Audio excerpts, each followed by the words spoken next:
बच्चों आज एक्सरसाइज 2.4 है। ये बोर्ड के लिहाज से बड़ी इंपॉर्टेंट एक्सरसाइज है और इसमें बोर्ड की जो वेटेज है वो 6 मार्क्स की है, यानी 4 मार्क्स का आपका लॉन्ग क्वेश्चन आ सकता है इस एक्सरसाइज 2.4 में से और 2 मार्क्स का एक शॉर्ट क्वेश्चन आ सकता है।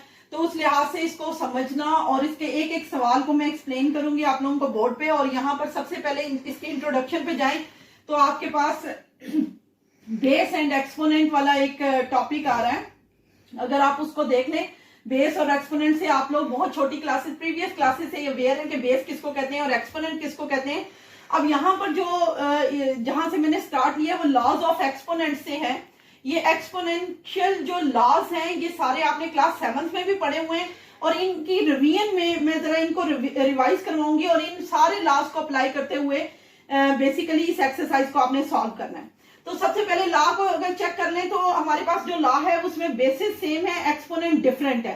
Basis are same but exponent are different in the product law. आप देख रहे हैं कि बेसिस एक दूसरे के साथ मल्टीप्लाई हो रही है, A M into A N है, तो इसका रिजल्ट किस में आएगा, ए एम प्लस एन।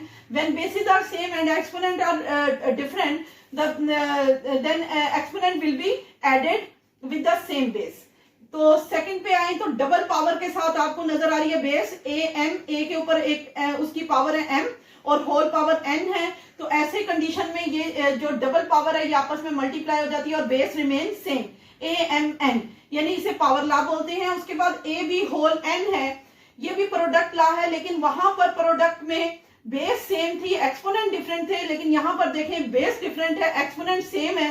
तो ऐसी कंडीशन में हम इसको सेपरेट भी लिख सकते हैं, A N into B N, यानी इनको अलग-अलग पावर के साथ भी अलग-अलग उसी पावर के साथ भी लिखा जा सकता है। यहाँ पर ए बी दोनों आपस में इंटू हो रहे हैं और उनकी पावर होल एन है।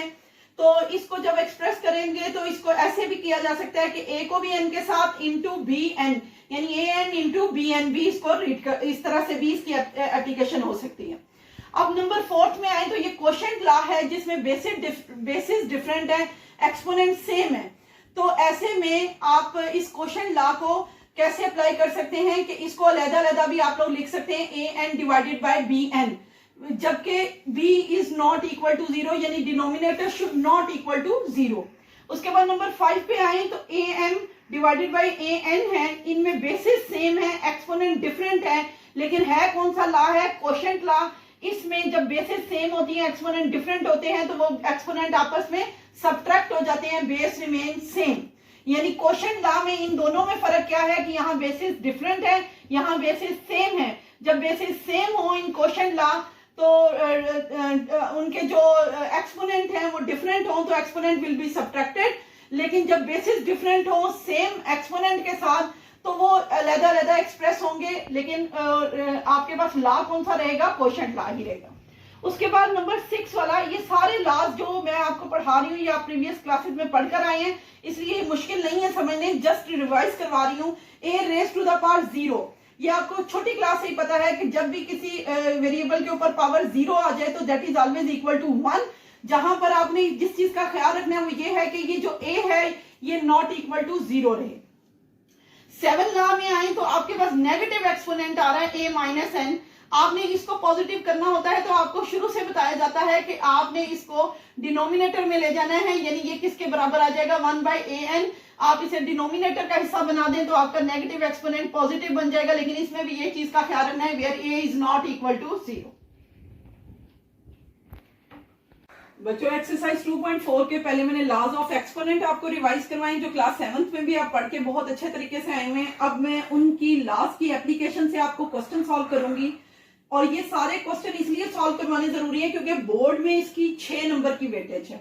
हम स्टार्ट करते हैं पार्ट नंबर 1 से। क्वेश्चन नंबर 1 का पार्ट नंबर 1 मैं उसको एक्सप्लेन कर दूं कि अगर आप इन क्वेश्चन को गौर करें तो आपके पास 243 के ऊपर पावर क्या लगी हुई है, -2/3, 30 के ऊपर पावर है -1/5 और 196 के ऊपर पावर आप देख रहे हैं स्क्वायर रूट के अंदर -1 है। तो आप अगर इस क्वेश्चन को गौर करें तो ये क्वेश्चन इसमें सारे नेगेटिव एक्सपोनेंट आप लोगों को नजर आ रहे होंगे। इन नेगेटिव एक्सपोनेंट के लिए अगर मैं उस लॉ ऑफ एक्सपोनेंट की एप्लीकेशन करूं जिसके मुताबिक अगर हम ये इनको पॉजिटिव एक्सपोनेंट करना हो तो डेफिनेटली ये न्यूमरेटर है, इसको डिनोमिनेटर का हिस्सा बनाएंगे, ये भी न्यूमरेटर है, इसको डिनोमिनेटर बना देंगे और ये डिनोमिनेटर जो है वो न्यूमरेटर बन जाएगा। इस फॉर्म में जब आप आएंगे तो आप देखेंगे कि आपके पास सारी पावरें इस वक्त पॉजिटिव फॉर्म में आ गई है। 196 के ऊपर -1 की पावर भी आपके पास पॉजिटिव आ गई है। इसी तरह 243 जो न्यूमिनेटर है उसको डिनोमिनेटर का हिस्सा बनाए, ये भी न्यूमिनेटर डिनोमिनेटर बन जाएगा। और इस तरह से इस पहले स्टेप में हमने ये सीखा कि जितने नेगेटिव एक्सपोनेंट है उसको अगर अगर न्यूमिनेटर और डिनोमिनेटर बना दें तो आप लोगों को इस पूरे स्टेप में आपने इन सारे नेगेटिव एक्सपोनेंट को पॉजिटिव कर लिया है। उससे अगले स्टेप में जाएं तो 196 की अगर फैक्टराइजेशन करें तो आपको पता है कि 196 इज ए परफेक्ट स्क्वायर। ये परफेक्ट स्क्वायर किसका है? 14 का। 14 यानी 14 को 2 टाइम मल्टीप्लाई करो तो 196 आता है। इसी तरह 243 की फैक्टराइजेशन करें तो 3 उसके अंदर 5 टाइम मौजूद है, और 32 की फैक्टराइजेशन करें तो 2 उसके अंदर 5 टाइम मौजूद है।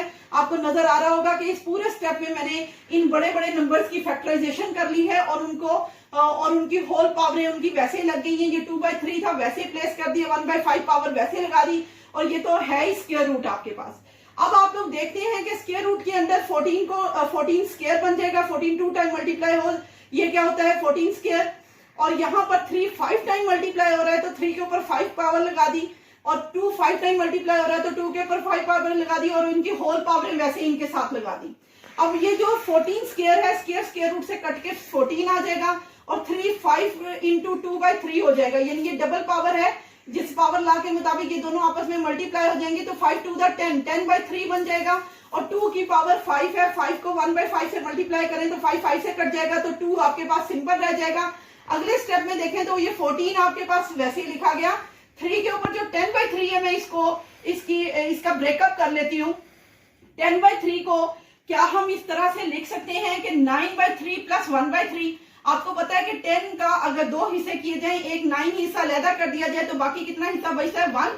तो मैंने यहाँ पर इनका ब्रेकअप किया है, तो मैं आपको अगले स्टेप में बताती हूँ कि मैंने इसको क्यों इस नंबर को इस तरह से इसका ब्रेकअप किया है। तो ये 2 वैसे ही आ जाएगा आपके पास। यहाँ 9/3 प्लस 1/3 कर दिया, यानी सेम बेस के साथ एक्सपोनेंट जो 10/3 था उसका ब्रेकअप मैंने 9/3 प्लस 1/3 कर दिया। अब ये जो 9/3 प्लस 1/3 किया है तो 9 is divided by 3, answer is 3। तो उसके बाद प्लस 1/3 वैसे ही आ जाएगा, और 2 7 दार 14 हो जाएगा। हम यहाँ पर 7 लिख देते हैं। 3 के ऊपर 9/3 कन्वर्ट किस में हो गया? 3 क्यूब में, और प्लस 1/3 वैसे आ जाएगा। अब आपको नजर आ रहा है कि ये जो 3 क्यूब है, ये इसके ऊपर 2 पावरें आ रही हैं, दोनों पावरें ऐड हो रही हैं। उसका मतलब ये है कि ये सेम बेस के साथ ये दोनों पावरें लिखी जाएंगी, यानी एक तरफ 3 क्यूब लिखा जाएगा, इनटू करके 3 की पावर 1/3 लिखा जाएगा। 3 क्यूब को अगर मैं सॉल्व करूं तो वो क्या बनता है? 27।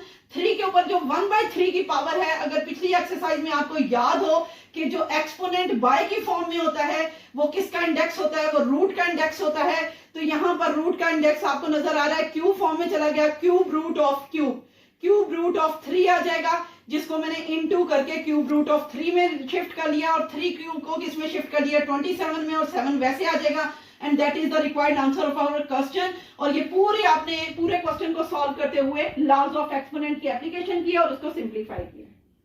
नंबर 1 के सेकंड पार्ट को देखें तो इसमें भी आपको नजर आ रहा है 2x 5y -4 जो है -8x -3 y स्क्वायर के साथ मल्टीप्लाई हो रहा है। अब इस सिचुएशन में अगर आप देखें तो यहाँ पर x 5 है, इधर x -3 है, y -4 है, इधर y स्क्वायर है, तो ये 2 है, ये -8 है। 2 और -8 आपस में मल्टीप्लाई हो जाएंगे, ये कोफिशिएंट है, ये आपस में मल्टीप्लाई हो जाएंगे। यहाँ से जो x5 वाला ब्लॉक है वो x -3 के साथ मल्टीप्लाई हो रहा है, तो जब सेम बेस हो तो उनके एक्सपोनेंट आपस में ऐड होते हैं। तो 5 + 3 की बजाय 5 - 3 आ रहा है। वजह आप लोगों को पता है कि यहाँ पर पावर नेगेटिव है, यहाँ पर पावर पॉजिटिव है, तो ये पॉजिटिव पावर बाहर प्लेस होने की वजह से ये बनेगा क्या? 5 - 3। अब y -4 y स्क्वायर है, ये भी आपस में इनटू हो रहे हैं, बेसिस सेम है, तो इनके एक्सपोनेंट भी आपस में ऐड हो जाएंगे, -4 + 2 हो जाएगा। इस तरह से सेम बेस के साथ इनकी जो पावरें हैं आपस में ऐड हो जाएंगी, और इस तरह से जब 2 को -8 से मल्टीप्लाई करो तो -16, x को 5 में से 3 माइनस करो, x स्क्वायर आ जाएगा, y की पावर -2 आ गया। जब आप देख रहे हैं कि इतना हिस्सा आप लोगों का जो -16 है वैसे लिखा जाएगा, x स्क्वायर न्यूमरेटर रहेगा, जबकि y को -2 को उसका y माइनस स्क्वायर करने के लिए, इसको पॉजिटिव करने के लिए मैंने इसको डिनोमिनेटर का हिस्सा बना दिया और ये y -2 की बजाय ये क्या बन जाएगा y स्क्वायर। आप देख रहे हैं कि ये इस फॉर्म में आप लोगों ने सारे लॉज ऑफ एक्सपोनेंट की एप्लीकेशन करते हुए ये आपने रिक्वायर्ड आंसर ले लिया। इसके बाद इसके पार्ट नंबर 3 को देख लेते हैं। तो पार्ट नंबर 3 में आपको नजर आ रहा है कि यहाँ पर क्वोशंट लॉ आ रहा है, ये x -2 ऊपर है, नीचे x4 है, इसका मतलब है ये इसके साथ डिवाइड हो रहा है, y-1 y-3 जो है ये आपस में डिवाइड हो रहे हैं, z-4 z0 ये आपस में डिवाइड हो रहे हैं। तो जब बेसिस सेम होती है तो उनके एक्सपोनेंट आपस में सब्ट्रैक्ट होते हैं, उसे सेम बेस के साथ सब्ट्रैक्ट करते हुए लिखते हैं। तो ये जो x -2 है, ये जो 4 है ये ऊपर जाकर माइनस हो जाएगा, तो मैंने उसे सेम बेस के साथ क्या लिखा, x -2 इंटू -4, सॉरी x -2 -4 लिख दिया। ये 4 जो पॉजिटिव है ऊपर जाकर क्या हो जाएगा, नेगेटिव। अब y-1 तो पहले से मौजूद है, ये -3 ने ऊपर जाकर क्या होना था, माइनस। चूंकि ये ऑलरेडी -3 है तो माइनस माइनस क्या हो जाएगा, प्लस। इस तरह से ये -1 + 3 हो जाएगा। z-4 तो पहले से मौजूद है, ये किसके इक्वल हो गया, 1 के, तो इसका कोई रोल नहीं है।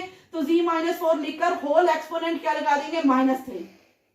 अब हम इनके रिजल्ट्स लिख लेते हैं। तो x की पावर क्या आ गई, -6, y की पावर आपको पता है क्या आ गई, स्क्वायर, z की पावर क्या आ गई, -4 और होल पावर क्या है, -3। अब ये सारी जो पावर्स हैं ये -3 से मल्टीप्लाई होंगी, तो -6 इंटू -3, आप देख रहे हैं x के ऊपर -6 इंटू -3 हो जाएगा, y के ऊपर स्क्वायर इंटू 2 इंटू -3 हो जाएगा और z के ऊपर -4 इंटू -3 होगा। सारी पावर्स आपस में मल्टीप्लाई हो जाएंगी। तो x का रिजल्ट क्या है, 18, y का रिजल्ट क्या है, -6 एंड z का रिजल्ट क्या है, 12। तो इसमें भी आप देख रहे हैं कि y की पावर -6 है, इसको पॉजिटिव करने के लिए मैं इसको डिनोमिनेटर का हिस्सा बना दूंगी। अब मैंने इसको नेक्स्ट स्टेप में आपने देखा है कि ये जो x18 है, z12 ये तो न्यूमिनेटर ही रहेंगे, लेकिन y -6 क्या बन जाएगा, इस नेगेटिव एक्सपोनेंट को पॉजिटिव करने के लिए इसे डिनोमिनेटर का हिस्सा बनाएंगे और that is the required answer of our question. ये क्वेश्चन नंबर 1 का 4 नंबर पार्ट है बच्चों। इसमें अगर आप देखें तो 81 होल n है, इनटू का मतलब मल्टीप्लाई हो रहा है 3 की पावर 5, माइनस के साइन के साथ ये प्रोडक्ट अलहदा है, ये प्रोडक्ट अलहदा है, 3 के ऊपर होल 4n -1 है और इंटू 243 है, फिर उसके बाद 9 के पावर 2n है, इंटू 3 क्यूब है। अब हम इसको सारे क्वेश्चन को किस तरह से सॉल्व करते हैं, पहले तो मुझे 81 के अंदर 3 नजर आ रहा है कि 81 के अंदर 4 3s होते हैं, तो मैंने इसको कन्वर्ट किस में कर दिया, 3 की पावर 4 होल पावर n में, n वैसे ही लग गया बच्चों। उसके बाद 3 की पावर 5 तो वैसे ही था, इसके बाद 3 4n -1 वैसे ही है, लेकिन इसमें भी 3s हैं और इसके अंदर 3s कितने हैं, 5, उसके ऊपर 3 के ऊपर पावर मैंने क्या लगा दी, 5, यानी इसको भी 3 में कन्वर्ट कर दिया। उसके बाद 9 के अंदर भी 3 मौजूद है, तो इसको भी मैंने 3 स्क्वायर लिख दिया, 2n होल पावर ले ली और 3 क्यूब लिख दिया। इस तरह मैंने सारी बेसिस 3s में कन्वर्ट कर दी हैं और जब बेसिस सेम होती है तो उनके एक्सपोनेंट क्या होते हैं, ऐड होते हैं। ये दोनों आपस में प्रोडक्ट ला है, इधर से ये प्रोडक्ट ला है, माइनस का साइन है और ये नीचे आपके पास प्रोडक्ट ला है। इसमें अगर देखा जाए तो यहाँ पे भी बेसिस सेम है तो उनके एक्सपोनेंट क्या हो जाएंगे, ऐड। यानी इन दोनों को मैं इकट्ठा करके कैसे लिखूंगी, 3 4n + 5। अगर आप देखें तो मैंने इस तरह से कन्वर्ट कर लिया। माइनस के साइन के बाद इसकी जो पावर है 4n -1, उसके साथ ये +5 ऐड हो जाएगा, तो एक ही बेस के साथ उनके एक्सपोनेंट भी ऐड हो गए। यहाँ पर मैंने -3 4n -1 + 5 कर दिया, डिवाइडेड बाय, इधर देखें तो 3 4n, यानी ये डबल पावर है, सिंगल पावर में चले जाएगी, 2 to the 4 4n, 3 की पावर 4n और ये 3 क्यूब है तो ये +3 हो जाएगा। यानी basis are same, exponent are being added. यहाँ पर भी बेस सेम थी, यहाँ पर भी बेस सेम थी, यहाँ पर भी बेस सेम थी, इनके सबके एक्सपोनेंट को मैंने क्या कर दिया, ऐड, और बीच में माइनस का sign as it is place कर दिया। उसके बाद आगे चलते हैं तो अगर आप देखें तो ये भी बेसिस सेम है, ये भी बेसिस सेम है, यानी किस तरह से ये एलसीएम के तरीके से सॉल्व हुआ है। इसका भी डिनोमिनेटर ये है, इसका भी डिनोमिनेटर ये है। मैं इसको अलग-अलग कर देती हूँ, 3 4n + 5 के डिनोमिनेटर 3 4n + 3, इसका अलग कर दिया, माइनस के साइन के साथ इस पोर्शन को मैंने अलग कर दिया, यानी 3 4n, ये जो -1 और +5 है ये सिंगल टर्म में शिफ्ट हो जाएंगे, तो 3 4n + 4 आ जाएगा, डिवाइडेड बाय 3 4n + 3 आ जाएगा। अब आपने देखा कि माइनस के साइन के साथ ये इसका भी डिनोमिनेटर है, ये इसका भी डिनोमिनेटर है। जब मैंने अलग कर लिया तो जब क्वोशंट लॉ नजर आ रहा है आप लोगों को। क्वोशंट लॉ होता है डिवाइड की फॉर्म में, इसमें भी बेसिस सेम है ना, तो एक्सपोनेंट क्या हो जाएंगे सब्ट्रैक्ट, यानी 4n प्लस 5 तो वैसे ही रहेगा, लेकिन ये 4n क्या चला जाएगा माइनस का 4n, ये प्लस का 3 क्या हो जाएगा माइनस का 3। तो इस तरह ये सेम बेस के साथ exponent are being subtracted, minus के साइन के साथ फिर बेसिस सेम है तो एक्सपोनेंट आर बीइंग सब्ट्रैक्टेड, यानी 4n प्लस 4 तो वैसे ही लिखा जाएगा, ये माइनस का 4n बन जाएगा, ये माइनस का 3 बन जाएगा।